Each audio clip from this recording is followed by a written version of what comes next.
अक्सर हम देखते हैं कि इस संसार में हमारी लोगों से हजार शिकायतें रहती है। इसने मुझे ये कहा, उसने मुझे वो कहा, बहन ऐसे कहती है, मेरा भाई ऐसे कहता है, मेरी सास ऐसे कहती है, मेरा ससुर ऐसे बोलता है। यहाँ तक कि हम भगवान को भी नहीं छोड़ते, भगवान को भी कोसते हैं। कहते हैं भगवान ने मेरा पुत्र छीन लिया, भगवान ने मेरा पति छीन लिया, भगवान ने मेरा सब कुछ छीन लिया।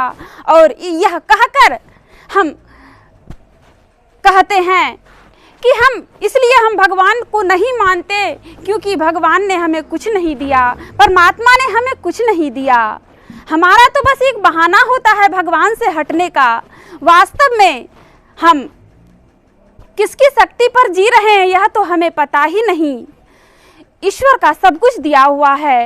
यह शरीर, एक एक श्वास जो हम ले रहे हैं वह ईश्वर का दिया हुआ है।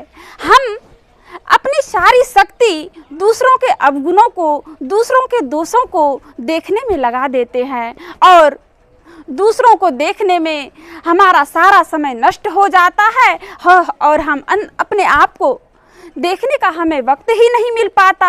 हर वक्त, हर क्षण, हर पल हमारे पास जो भी दुख, जो भी तकलीफ, जो भी कष्ट है उसका जिम्मेवार हम एकमात्र दूसरे को मानते हैं। जबकि हमारे पास सुख दुख, हंसी खुशी जो कुछ भी है उसके जिम्मेदार केवल और केवल हम हैं। इस बात को हम मानने के लिए तैयार नहीं।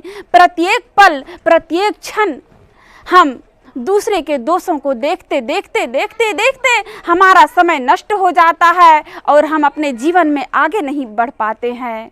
और अगर हम वास्तव में अपने जीवन में सफलता हासिल करना चाहते हैं, अगर हम अपने जीवन में एक सफल व्यक्ति बनना चाहते हैं, अपने जीवन की प्रगति चाहते हैं, सफलता चाहते हैं, तो हमें दूसरों के अवगुणों को, दूसरों के दोषों को न देखकर मुझे अपने आप को देखना पड़ेगा।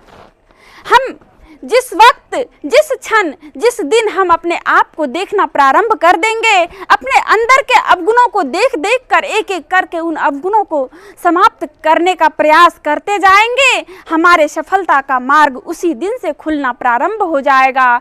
हमें शांति और सुख का जीवन जीने का एक अवसर मिल जाएगा। जिस दिन से हम अपने आप को देखना प्रारंभ कर देंगे उसी दिन से हम सुख, शांति और सुकून की जिंदगी जी पाएंगे और हमारे जीवन की तमाम समस्याओं का समाधान उसी दिन हो जाएगा। हमें दूसरों से शिकायतें खत्म हो जाएगी और हम उस समस्या के समाधान में लग जाएंगे जिस दिन हम अपने आप को देखना प्रारंभ कर देंगे। इसलिए आवश्यकता है कि हम दूसरों के अवगुणों को, दूसरों के दोषों को न देखकर हमें अपने आप के दोषों को देखना पड़ेगा कि हमें क्या करना है, क्या उचित है, क्या अनुचित है, हमें क्या करना चाहिए, क्या करेंगे ताकि हम आगे बढ़ जाएंगे। अगर हम दूसरे के दोषों को ही देखते रह जाएंगे तो हम अपने जीवन में आगे बढ़ने का अवसर हमें कहाँ मिलेगा।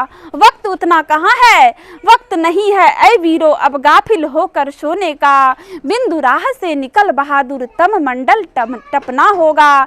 ऐसा न हो कि हमारा समय दूसरों के दोषों को देखने में समाप्त हो जाए और हम हाथ मलते रह जाएं, पछताते रह जाएंगे। उस समय कहना पड़ेगा लेकिन तब पछताए होत क्या जब चिड़िया चुग गई खेत।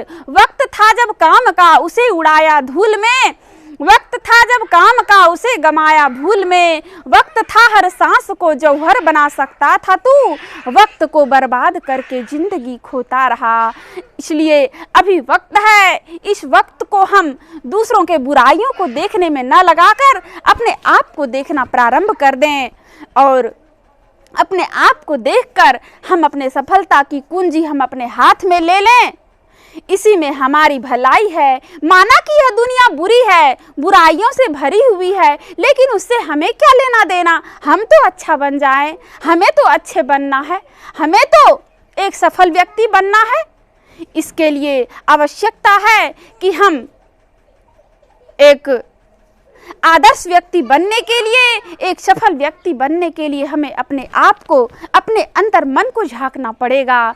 बोलिए प्रेम से श्री सद्गुरु महाराज की जय।